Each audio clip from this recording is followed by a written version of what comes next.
This video is an in-depth tutorial on how to use the feature extraction tools in n4ce. We will start by trying to extract a single top of curb string. From the Feature Extraction tab, select Walled Curb.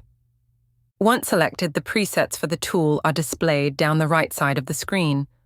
Once an extraction has been successful, it's a good idea to save it for future use. All extractions begin by dropping down a seed. This indicates where to start from and in which direction to extract. The main settings for curb wall extraction are the spacing of the output points. This can be affected by the Douglas-Pucker simplification option further down. The number of redirects to try if the data runs out. Each redirect looks further and wider each time if no suitable data is found. The distance by which each redirection to prediction grows each time. How much data to use above and below the seed. Obviously, this needs to be larger than the height of the curb. How much data to use left and right of the seed. The lowest height of wall or curb to look for. The highest height of wall or curb to look for. The width over which the wall or curb changes from its bottom to top. Sloped curbs obviously need wider settings. How far each attempt should look. Large values are okay for motorways, but to follow curved curbs, 1 dm is generally a good start. Set to extract the top or bottom of the wall or curb as required. This is a number between 0 and 1. Low numbers mean focus on the data closest to the edge. 1 means use all of it. Lower numbers basically help reduce noise. This value de-densifies the data. It helps to speed up the extraction process. This allows for data above or below, depending on if the top or bottom is being extracted, to be prioritized. Helps keep the extraction on target. Simplifies the output points. Larger values remove more points from the extracted line work. 0 turns it off, so the points will be generated at the output spacing set at the top. 0.005 should just thin the points on the straights. To preserve this change, we click the Save Preset button. The correlation coefficient, as Oro to 1, is used to control how close to the trend data should be kept. Good values are generally 0.95 or above. Data greater than this value, away from the standard deviation of the local trend, will be discarded. This moves the data to the lowest or highest points in the point cloud based on whether the top or bottom is being extracted. Enabling this will show in red, data that matches our criteria. It's useful to see what it's using in case of any issues. With all that said, we can try an extraction and see what happens. The extracted line seems to follow the top of the curb reasonably well. Further up at the start, the results look just as good. To keep the line, we need to enter the code of points that we want to use and press Commit All. Now we can clear this seed and put some more down.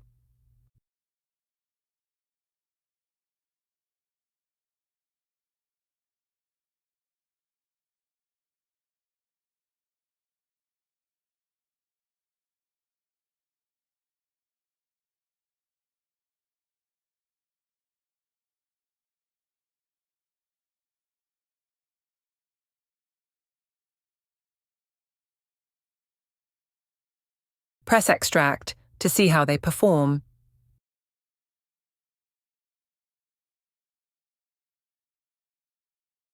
This one may have been distracted by the drain, so we right-click the seed and choose Commit and Continue.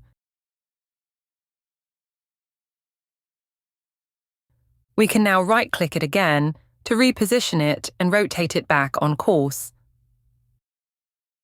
Double-click on seed 2 on the right, and the screen will zoom to it. It's stopped where there is a hole in the data, so we can commit and continue, then reposition to carry on. Double-click on seed 3 on the right, and the screen will zoom to it. Again, it has stopped at a hole in the data, so it needs to be repositioned before continuing. Now that all 3 seeds have been adjusted, we can click Extract again. The first has stopped at the drop curb, as we would expect, because the height of the curb has gone. To carry on, it's another Commit and Continue, then Reposition.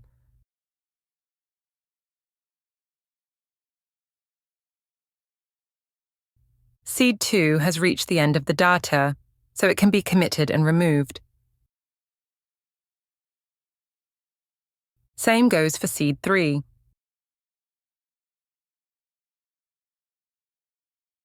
Seed 1 just needs to be restarted. Finally, it can be committed and removed. Now we can join the line work that needs to be joined.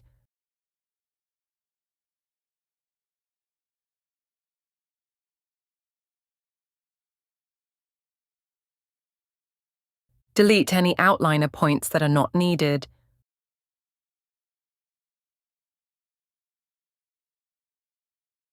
So that it follows the curb better, we can also curve it.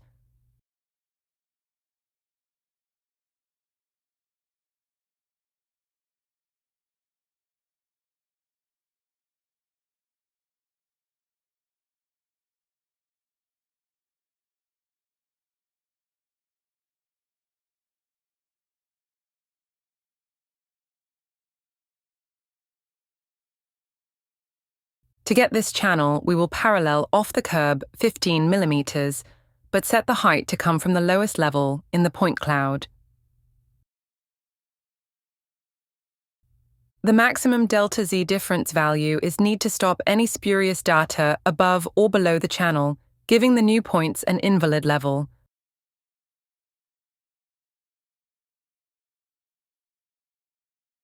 That seems to look fine, so we can repeat that step for the other channels.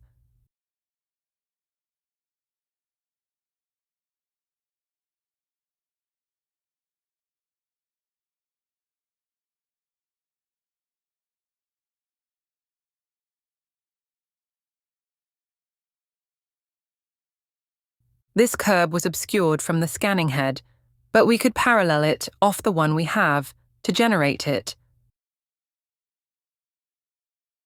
We just need to set the code and the height interpolation method.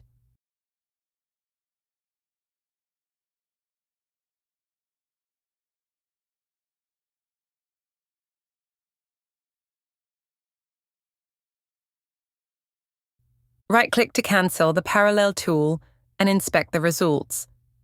We will need to do some tidying up. Using the Move Point tool, we can bring these points back to where they need to be.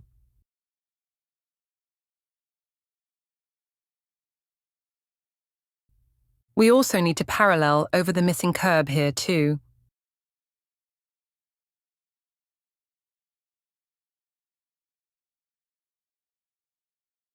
The previous settings will be fine. If there is no data to provide a level, then the height will come from the parallel point.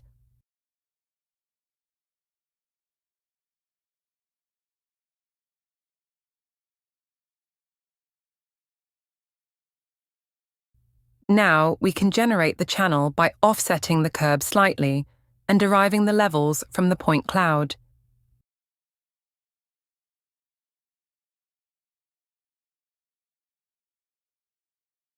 If we measure the height of the curb, we can infer it on the other side, where there is no data due to the shadow.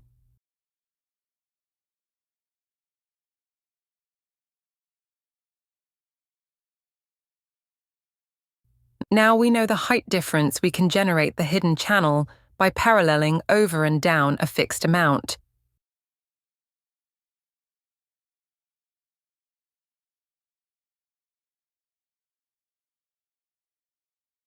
We can also clear the measurement, as we don't need it anymore.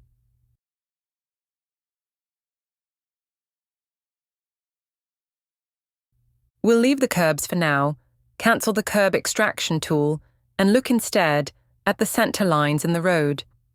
Having selected the road marking extraction tool, We then need to select the appropriate preset to partially configure the extraction for us. Instead of following a height change like a curb, this mode follows intensity changes. Putting the view into intensity shows the line work still as its reflectivity or intensity is higher than the surrounding road.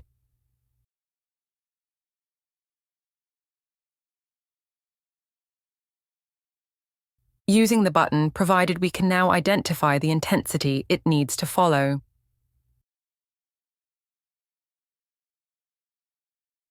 Now we can drop a seed down and see what happens when we press extract. Nothing. This is perhaps because the search distance is set too low. 2 meters may not be far enough to find the next dash in the road.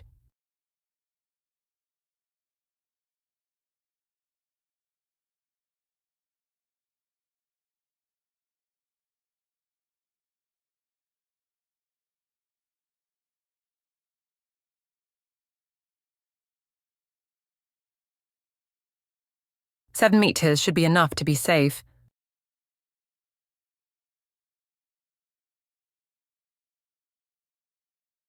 Now it's been able to extract 188 meters of white line. It's only stopped because of a hole in the data. We just need to set the code to be used for the center line and then commit and continue. Now we can move the seed to the start of the next set of data and rotate it before restarting the extraction again. That's the last section complete. It will need to be joined to the previous section, but for now we will attempt to extract the other road center line. We will start the next extraction above these larger dashes, as we will use a different method for those.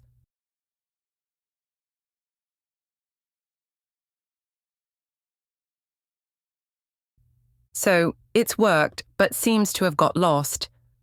It may be that we need to reset the intensity value being followed.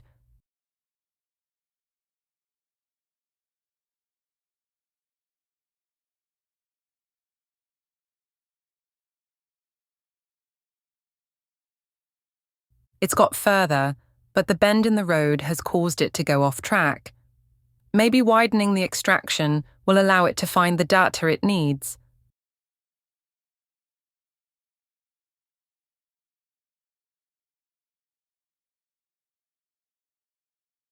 For whatever reason, there seems to be a dash missing, or its intensity is just too low. We will need to move the seed and carry on.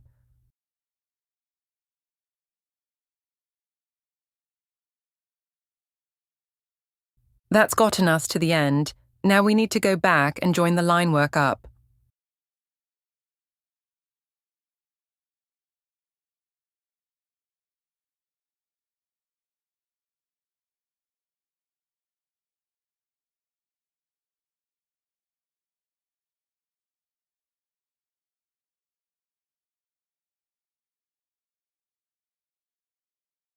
For sections of dashes like this, we can use a different approach. Using a specific code, pick up the start and end of the first dash, the next starting point and the end. Note, the pick mode is set to furthest, so we definitely pick up ground levels. Start, end, gap, finish. What is specific about this code is that it has the alternate segments option enabled, so it only draws alternate segments. Now we can use the dashed line tool. We need to set the code. We will be using an existing feature, and we want to delete it afterwards. Levels will be interpolated onto the point cloud as before when we were creating parallel lines. Now, just click the line we want to convert into dashes. We now have a set of perfectly spaced and sized dashes.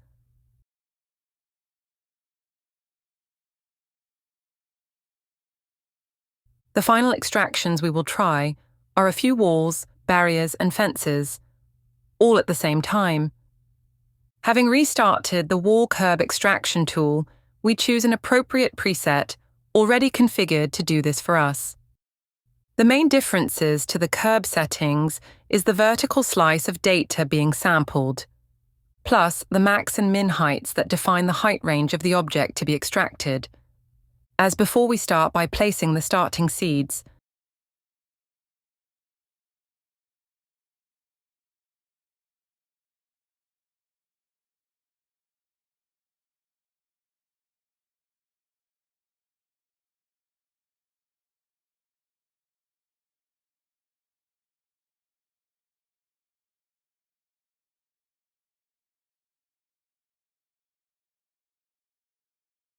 Now, we can try and extract all three at once.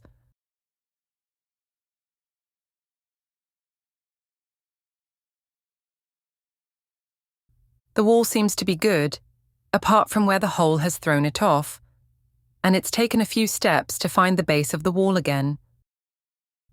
So we will commit and remove it first. Then we can break and delete the parts of the line we do not need.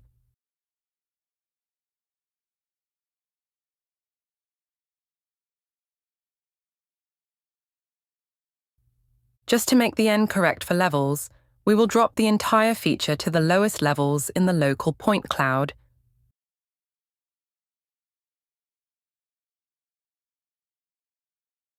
That has brought all the points down nicely. However, there is still the issue of the points having incorrect levels in the shadow area. The grade tool will help here to linearly grade the line between the two indicated segments.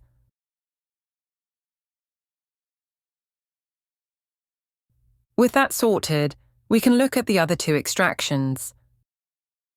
Both look to have been successful, so we can commit and remove them.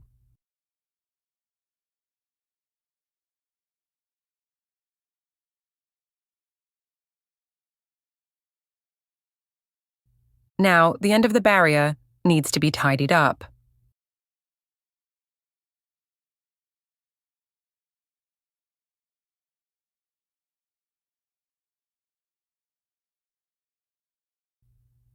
Clicking Always Visible helps our features to show through the point cloud.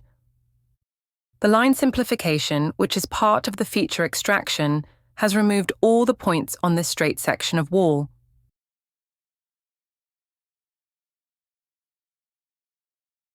To fix it, we shall densify the line at regular intervals, with the levels coming from the point cloud.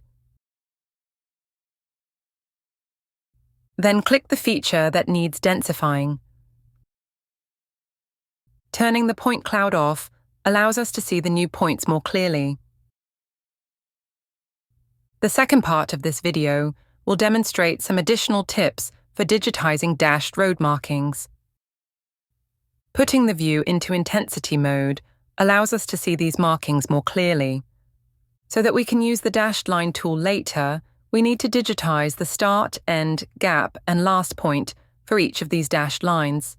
Press N for a new line, and using our dashed white line code with the alternate segment option enabled, click the required points, start, end, gap, end of the feature, and repeat for the next dashed line.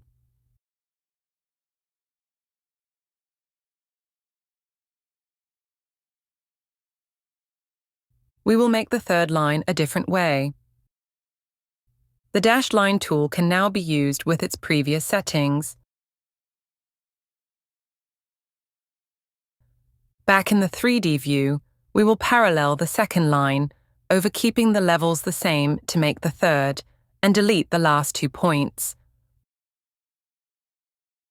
Remembering to use the dashed white line code.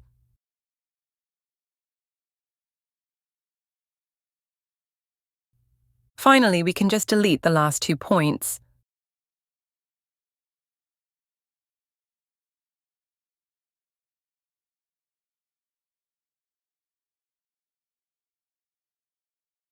The dashes look okay, so let's carry on.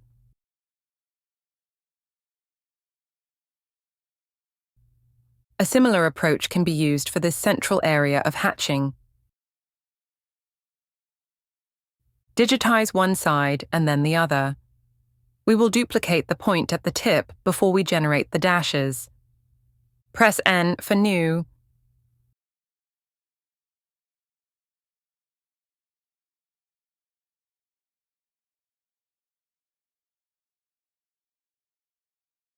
In the 2D view, we need to use the split command to cut the line into two, ending one and beginning the other at the same point. Now we can use the dashed line tool again. We will finish off by generating the hatched lines to fill the area in. We need to digitize the first and last hatches, then measure the gap between them. Press N for New Line. Digitize the last hatch line.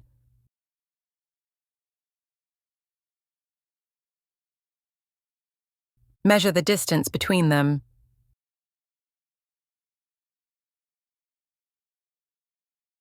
Now we know it's approximately 3 meters, we can delete the measurement. Back in the 2D view, the final step is to use the road hatching tool.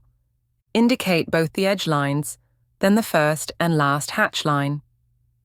Make sure the spacing is correct and press Enter. The new hatches will then be added to the model in the correct places. Right-click to cancel generating anymore.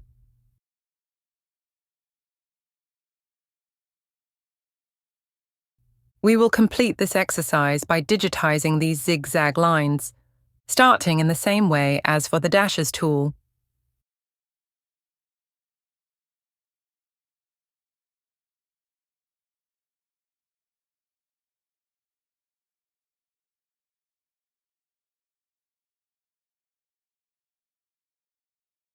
Back in the 2D view, we just need to use the zigzag tool this time.